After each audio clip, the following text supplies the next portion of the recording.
In this week's drive, we find out if spinners really are grinners, look at a new car from the wide brown land,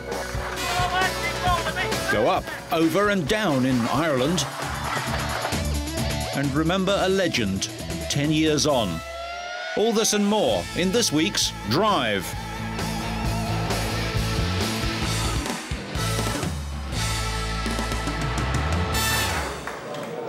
We start this week with Colombian Formula One driver Juan Pablo Montoya being grilled by the media at home.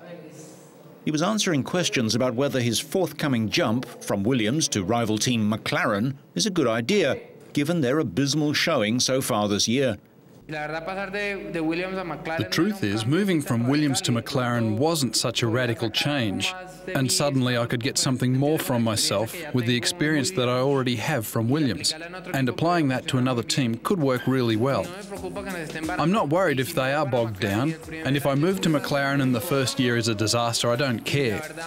The truth is, I think it's better to join McLaren when they have a fast car, and not necessarily a winning car. The Colombian is fourth in the World Championship, behind Ferrari teammates Michael Schumacher and Rubens Barrichello, and BAR driver Jenson Button. McLaren has had a dreadful season so far and is fifth in the constructors' standings. Well, the only car that has been able to compete with Ferrari has been mine.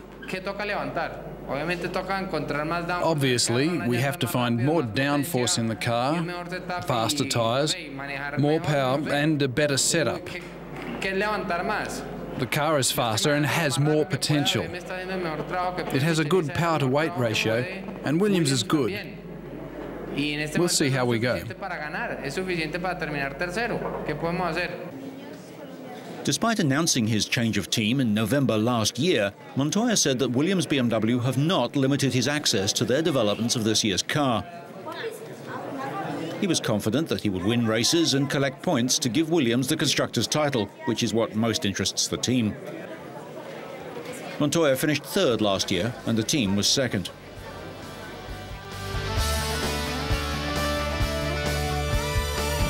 Over in Fort Worth in Texas, 43 cars took the green flag for the 7th NASCAR race in the 36-race series. The number 18 car of Bobby Labonte started on pole, setting a lap just short of 194 miles an hour.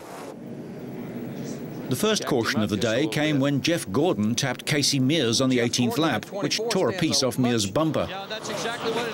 Later in the race, on lap 275, veteran driver Bill Elliott's right rear tyre went flat, sending him into the outside wall and bringing out another caution flag. Trying to get back, save as much time as he could. Seconds after that caution period ended and the green flag was waved, there was another accident. Scott Wimmer was spun by Brian Vickers and Jeremy Mayfield ploughed into him on lap 284. Mayfield's car suffered front-end damage and spewed smoke, but he was able to keep it going and drove it back to the pits.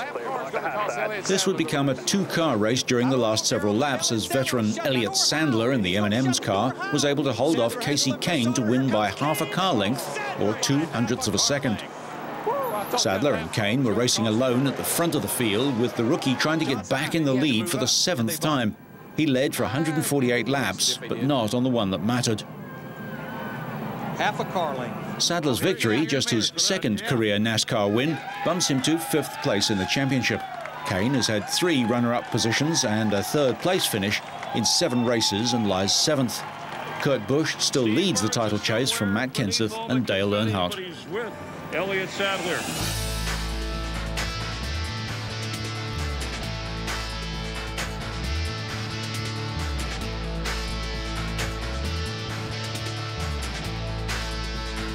We go to the other side of the world now, down under to the wide brown land of Australia, where the local General Motors subsidiary, Holden, has got behind a tiny boutique sports car maker. Holden provided styling and engineering support to bring 2 classic-looking sports cars to life, and hopefully dealers' showrooms. The Clubman MS8 track racer and the road-going Streamliner MS8 combine the performance of GM's 5.7-litre V8 with chassis design and construction by the Elfin Sports Car Company. For over 40 years, Elfin has produced competitive sports and open-wheeler racing cars, from Formula Vs to Big Banger Sports and Formula 5000 cars of the 1980s. World Formula One champion James Hunt used to race in Elfin. Aimed squarely at the weekend club racer and historic vehicle enthusiast, the V8 Roadsters will be hand-built to order by Elfin. Matching Holden's 245 kilowatt V8, 6-speed gearbox, limited slip diff, ABS and traction control systems to a lightweight space frame with custom suspension gives a 0 to 100 km/h time of about 3.5 seconds. The Streamliner is a closed-wheel, traditional front-engine sports car that's typical of the open cabin races of the 1950s. The car, with its single-place tonneau cover and Perspex bubble screen, has an aggressive front end, dominated by large hexagonal meshed radiator opening and large alloy side vent gills. The small lift-up doors swing open scissor style, and the bonnet is forward opening. Features include a big-bore dual exhaust, a racing rearview mirror, historic-style fuel cap, styled roll bar, LED combination tail lamps and 5-spoke wheels with a bright silver face. The Streamliner and Clubman share most details: long wheelbase, wide track, custom-tuned suspension, racing brakes, 18-inch wheels and low-profile tyres. The Streamliner's 300mm longer than the open-wheeler Clubman. Elfin hopes to build just 100 cars a year, and because each will be hand-built and prepared to suit individual owners, no two will be the same. The downside is that even at home in Australia, the cars will be very expensive. The Clubman will start at $85,000 and the Streamliner at about $105,000 Australian dollars. That's about $35,000 and £42,000 respectively.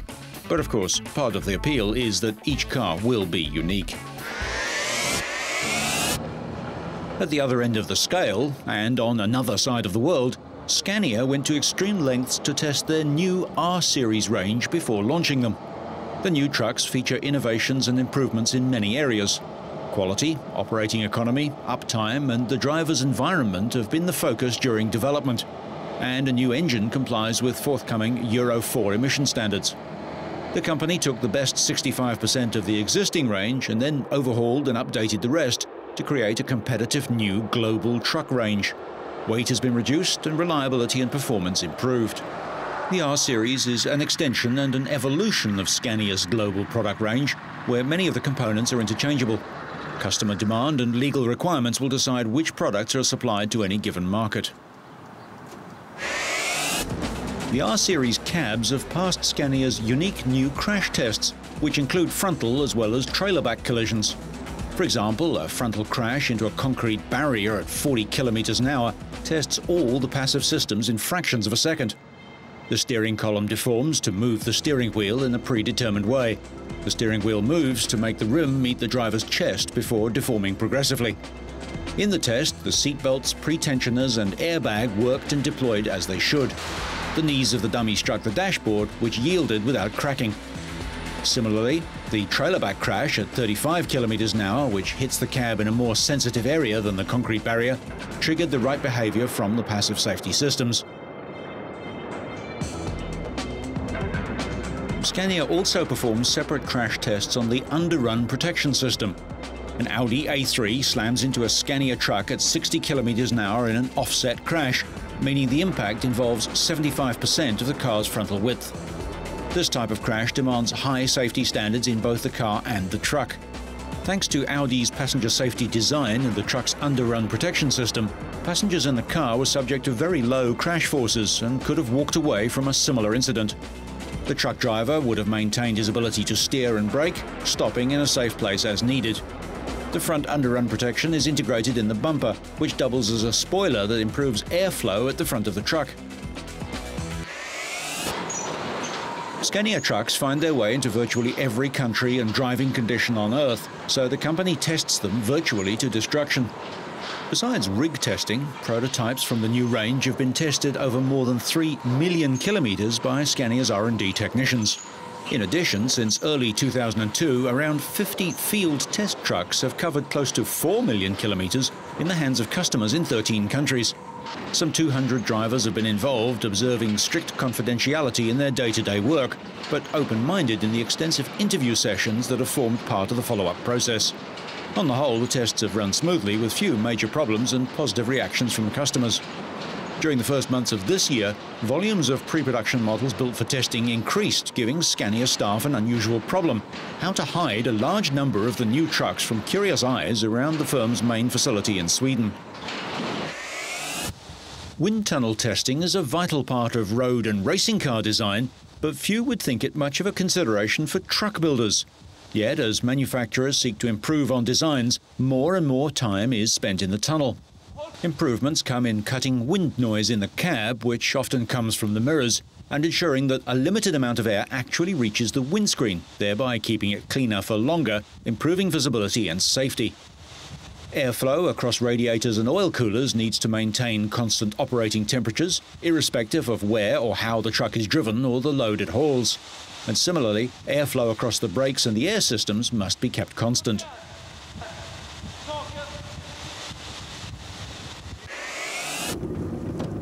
The Electronic Stability Program, or ESP, is optional on the 4x2 tractor units with air suspension. This is a very graphic, practical test of collision avoidance, randomly bouncing hazards on a snow-covered road. The system uses sensors to detect yaw, roll and wheel movement, to detect wheel slip or any type of unexpected movement or force. The same sensors are used by the traction control and ABS anti-lock brake systems. The stability program can intervene to help prevent skidding and rollover accidents, within the limits of the natural laws of physics, of course. Testing has been extremely thorough to ensure the right functionality under all circumstances. Winter and summer tests on different tractor semi-trailer combinations have been ongoing for the past 8 years. Probably one of the worst scenarios a trucker can face is the sudden loss of pressure in the outside steering tyre on a downhill sweeping bend. The ESP system helps to maintain steerability. New steering gear and chassis tuning provides more responsive feel and handling. The new 4-spring rear air suspension gives a safe and level ride. A new naming system refers to the horsepower output of the truck: 340 and 380 from the 11-litre 6-cylinder, 420 and 470 from the 12-litre 6, and the 500 and 580 from the 16-litre V8 engine. From September, customers in some countries will have the choice of a 420 horsepower Euro 4 engine with emissions that are 30% lower for NOx and 80% lower for particulates. This is achieved by, amongst other things, using a higher injector pressure and by recirculating the exhaust gas through the engine. Electronically controlled disc brakes are standard equipment on all air-suspended trucks and optional on most others. Over the last 5 years, Scania has refined its development process, upgraded production facilities, increased production capacity, altered testing procedures, performed customer clinics, intensified field testing, and extended pre-production runs to ensure that the right quality and the right product reach the market.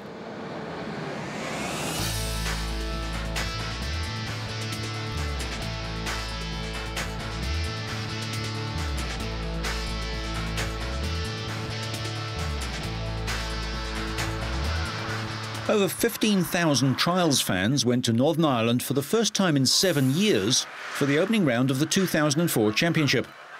Japan's Takahisa Fujinami beat 7 times and reigning world outdoor champion Dougie Lampkin into second place in the opening round, setting the scene for the final day. Overnight alterations to 2 sections had little impact on the severity of the course.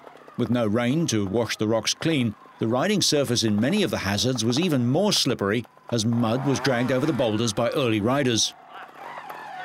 Albert Cabestany of Spain was first out on Sunday, and the beta rider finished third overall on 32 points, after a third place on Saturday worth 15 points. Next up in the saddle was Fujinami. Lampkin's teammate in the Repsol Montesa HRC team, the Japanese rider couldn't repeat his win from Saturday when he registered 20 points, finishing fourth with 13, to claim second overall with 33 marks.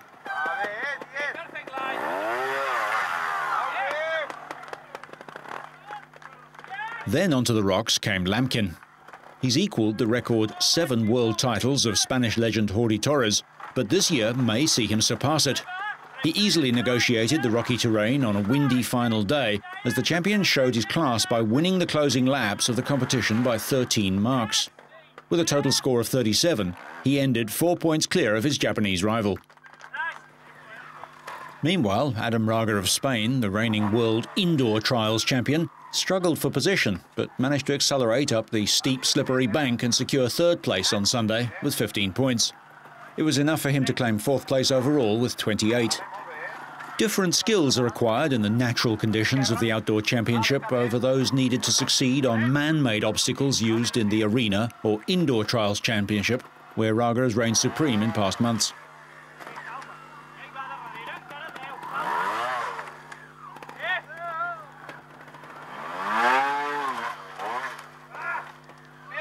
Jeroni Fajardo of Spain then proved that he was a newcomer to watch.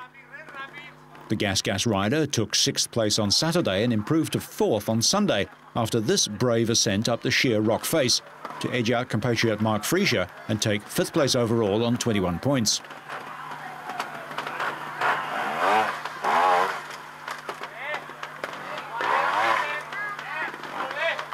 A standing ovation from the crowd in Bangor concluded a good weekend's work for Lampkin as he took the familiar top spot on the winner's podium.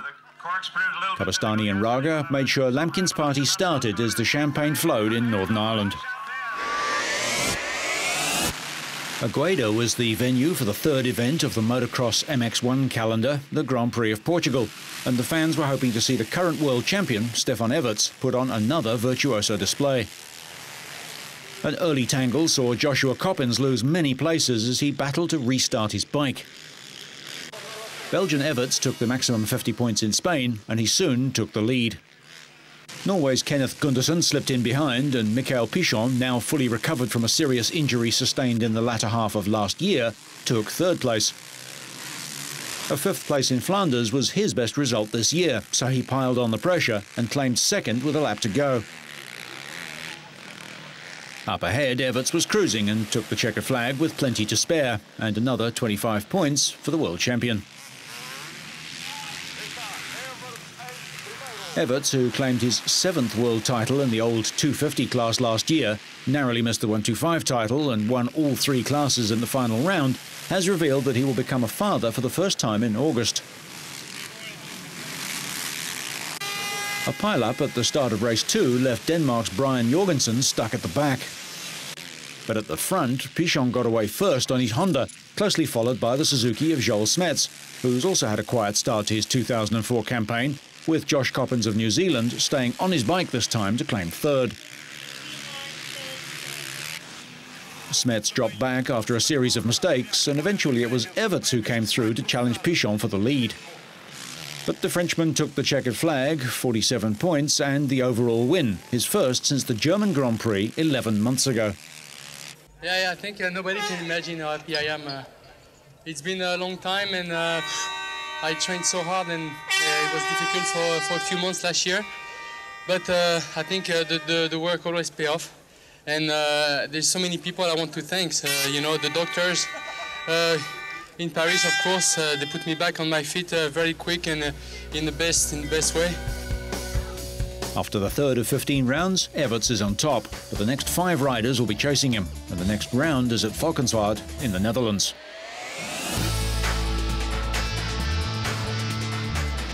The Peak District is one of the most beautiful places in Britain. Fantastic views, clean air, but in this picturesque village, all is not well. The problem? 49 Trabants, the little East German car that symbolised the fall of communism in Eastern Europe. I just love everything about them. The simplicity, the engineering, the material they're made of. Far before their time in engineering terms, the engine was designed by Argus Horse in mid-30s.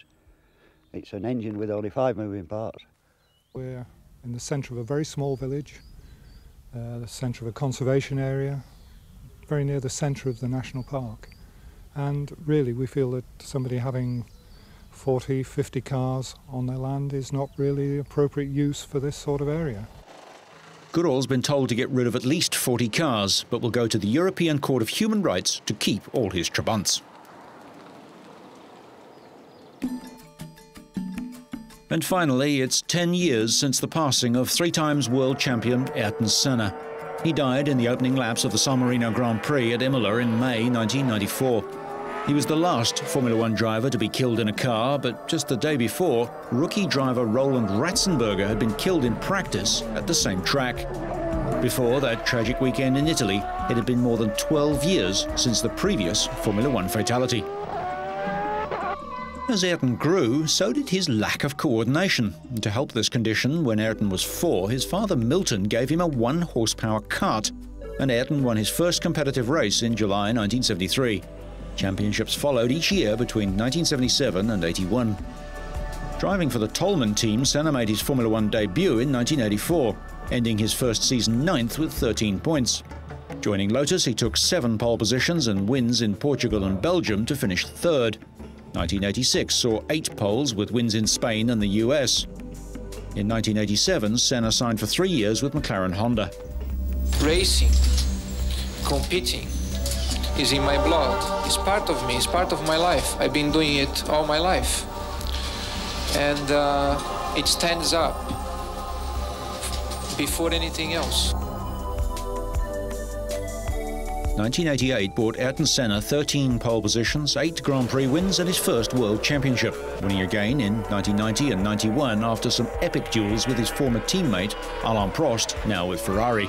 But the McLaren lost its advantage, and for 1994, Senna signed with arch-rival Williams. The motivation is there. It's different than before because it cannot be the same. But the main thing is to innovate and to stimulate yourself with the right challenge. And that's what I've been searching for. That's what I believe I found and I put together from now on. And that's why I've been saying I've been looking forward very much to this new challenge. Senna had considered taking a sabbatical for the 1993 season, but McLaren were very persuasive. He won his 6th Monaco Grand Prix, and his last drive for McLaren made them the most successful Formula One team with a record 104 wins. He had a sharp sense of humour, once insisting on taking the microphone and interviewing me after I'd made the podium in a curtain raising race in 1992.